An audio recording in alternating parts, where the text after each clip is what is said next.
আসসালামু আলাইকুম এভরিওয়ান। আজকে 12 এপ্রিল 2025 সাল। আজকে সকাল সকালই চলে এলাম বাইতুল মোকাররম মসজিদ ঢাকাতে। তো নিজ দায়িত্বে আসার কথা, তাই একাই চলে এলাম।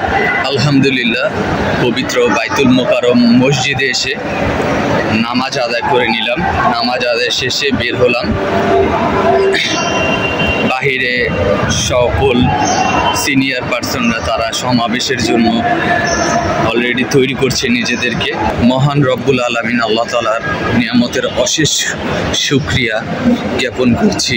পৃথিবীর সবচাইতে দামি ধর্ম ইসলাম ধর্মের মধ্যে আমার ইসলাম ধর্মের অনুসারী হিসেবেই এই পৃথিবীতে পাঠিয়েছেন। আল্লাহ চাইলে আমাকে বিধর্মী বা অন্য কোনো ধর্মের লোক হিসাবে এই পৃথিবীতে এই দুনিয়াতে পাঠাতে পারতেন, কিন্তু আল্লাহ তাআলা আমার জন্মের আগেই আমার উপর অনেক বড় দয়া করেছেন, যার কারণে আমি হয়তো অনেক টাকা পয়সার মালিক থাকতে পারতাম বা নাও থাকতে পারতাম, তা ম্যাটার করে না। সবচেয়ে বড় যে বিষয়টা এখানে ম্যাটার করে সেটা হচ্ছে যে আল্লাহ তাআলা করুণা করেছে।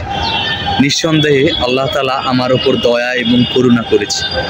এখন আছি বাইতুল মোকাররম মসজিদে, চলে এসেছি সকাল সকাল।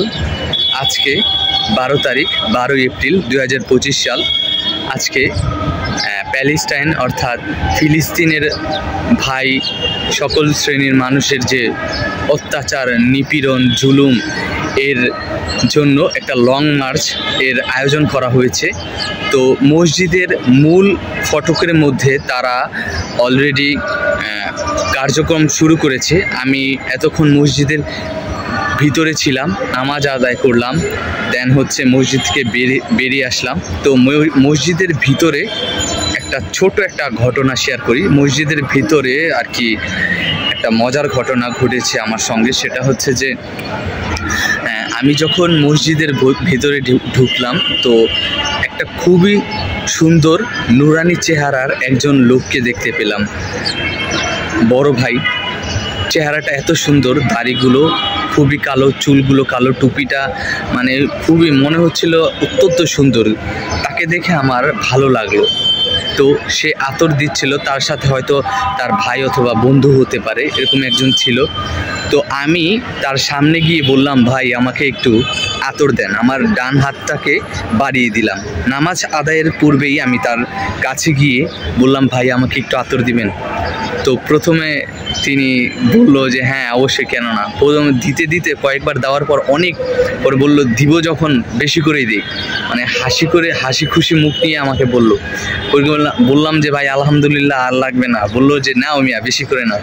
তো খুব সহজেই সে আমার সঙ্গে কীরকম একটা ভালো আচরণ করা শুরু করলো। এটাই হচ্ছে আমার ইসলাম ধর্ম। আমার ইসলাম ধর্ম যাদের প্রতি আল্লাহর ভালোবাসা, আল্লাহর জ্ঞান, পরিপূর্ণ জ্ঞান, যারা পরিমাণ জ্ঞান আল্লাহ তাআলার জ্ঞান যাদের মধ্যে রয়েছে, তারা কখনোই আর কি মানুষের যে খারাপ ব্যবহার, খারাপ আচরণ, ওরকম বিষয়টা তাদের মধ্যে কমই থাকে আমি দেখেছি। তো ভাইয়ের ব্যবহারটাও আমার ভাল লাগছে। আবার দেখেছি যে যখন কেউ যদি নামাজ পড়ে, আমি একদিন নামাজ পড়ি বা আরও অনেক আদার্স যারা নামাজ পড়ে, সামনে দিয়ে যারা জানে সামনে দিয়ে কখনো হাঁটে না, তারা ধৈর্য ধরে অনেকক্ষণ দাঁড়িয়ে থাকে, নামাজ শেষ হওয়া অবধি দাঁড়িয়ে থাকে, কোনো তাড়াহুড়া করে না।